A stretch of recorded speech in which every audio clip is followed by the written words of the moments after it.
నిన్నటి రోజు ఆంధ్రప్రదేశ్ ముఖ్యమంత్రి నారా చంద్రబాబు నాయుడు గారు మడకసిరకు రావడం చాలా సంతోషం. ఒక ప్రభుత్వ కార్యక్రమాన్ని చాలా సాదాసీదాగా బలవంతపు తరలింపు లేకుండా ఆ సభను నిర్వహించడం చాలా సంతోషంగా ఉంది. ఏ ప్రభుత్వ కార్యక్రమాలైనా కూడా ఈ ప్రభుత్వాలన్నీ భవిష్యత్తులో ఏ ప్రభుత్వాలైనా ఇది కొనసాగించడం మంచిది అనేది నా అభిప్రాయం.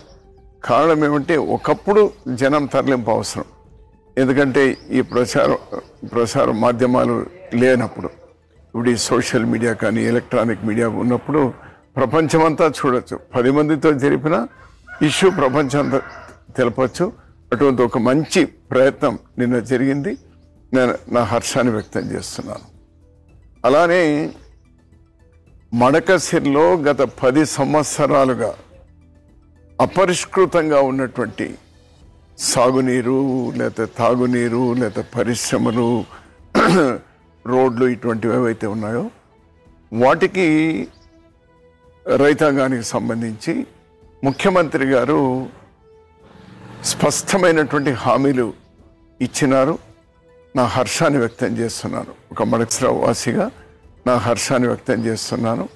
వాటన్నిటి కూడా వెంటనే ఇంప్లిమెంట్ చేసేటువంటి శక్తి కూడా భగవంతుడు ఈ ప్రభుత్వానికి ఇవ్వాలి.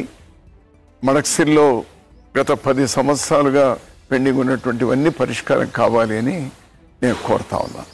దశాబ్దాలుగా ఉన్నటువంటి ఒక సమస్యకు సుప్రీంకోర్టు పరిష్కారం ఇచ్చింది నిన్నటి రోజు. 7 ధర్మాసనంలో ఉన్నటువంటి జడ్జీలు ఒక మంచి నిర్ణయాన్ని వెల్లడించినారు, తీర్పునిచ్చినారు. ఎస్సీ ఎస్టీలో వర్గీకరణ జరగాలి, అందరూ సమానం రావాలి అనేటువంటి దాంతో ఇచ్చారు. మనస్ఫూర్తిగా నేను హర్షిస్తా ఉన్నాను. సుదీర్ఘమైనటువంటి పోరాటం ఈరోజు సాకారమైంది. అందులో భాగస్వాములైనటువంటి అందరికీ, ప్రత్యేకించి మందకృష్ణ మాదిగ ఎక్కువగా శ్రమించినారు. మిగిలినటువంటి వాళ్ళు కూడా వేదికలు సపరేట్ అయినా కూడా అదే లక్ష్యంతో పనిచేస్తూ వచ్చినారు. అందరికి కూడా నేను అభినందనలు తెలియజేస్తున్నాను. ఇది అందరికీ మేలు జరుగుతుందని నేను పర్సనల్గా విశ్వసిస్తున్నాను. కాంగ్రెస్ పార్టీ కూడా విశ్వసిస్తుంది. అలానే ఇప్పటికైనా కేంద్ర ప్రభుత్వం ప్రతిష్టలకు పోకుండా జన కుల గణన జరగాలి. ఇప్పుడు ఎస్సీ ఎస్టీలో కూడా వర్గీకరణ జరగాలంటే ఇందులో 59 వర్గాలు ఉన్నాయి ఎస్సీల్లో, అదేవిధంగా ఎస్టీలో కూడా చాలా ఉన్నాయి. ఎవరు ఎంత అని తెలవాలి కదా. ఎస్సీలు ఎందుకు ఉన్నారు, ఎస్టీలు ఎందుకు ఉన్నారు తెలుసు అంతే. అందులో ఉపకులాలు ఎన్ని ఉన్నాయని తెలియదు కదా. అవి తెలుసుకోవాలంటే కుల జనగణన జరగాలి. So this the right time. ఇంకా ఆలస్యం చేయదు. ఇది దేశానికి అంతా సంబంధించింది. ఇప్పుడే అందరూ ఏమడుగుతున్నారు, మేమెంతమంది ఉన్నామో మాకంత వాటా రావాలి అని. తప్పేముంది ఏంటాను నేను. అందులో మెరిట్టే వస్తారు, మెరిట్ లేని వాళ్ళు ఎవరు రారు. సో దీనికి కేంద్ర ప్రభుత్వం వెంటనే అంగీకరించాలి. తక్షణమే ఈవెన్ దళితులకు కానీ, లేదా ఎస్సీ ఎస్టీలకు, బ్యాక్వర్డ్ క్లాసెస్కి, ఈవెన్ ఉన్నత వర్గాల్లో ఉన్నటువంటి పేదవాళ్ళకు కూడా మేలు జరగాలంటే ఇది వెంటనే కుల జనగణన టేకప్ చేయాలని మరోసారి కేంద్ర ప్రభుత్వాన్ని డిమాండ్ చేస్తున్నాం.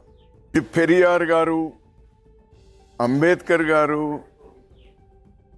బిపి మండల్ గారు, వీళ్ళందరూ కూడా సుదీర్ఘమైనటువంటి పోరాటాలు చేసి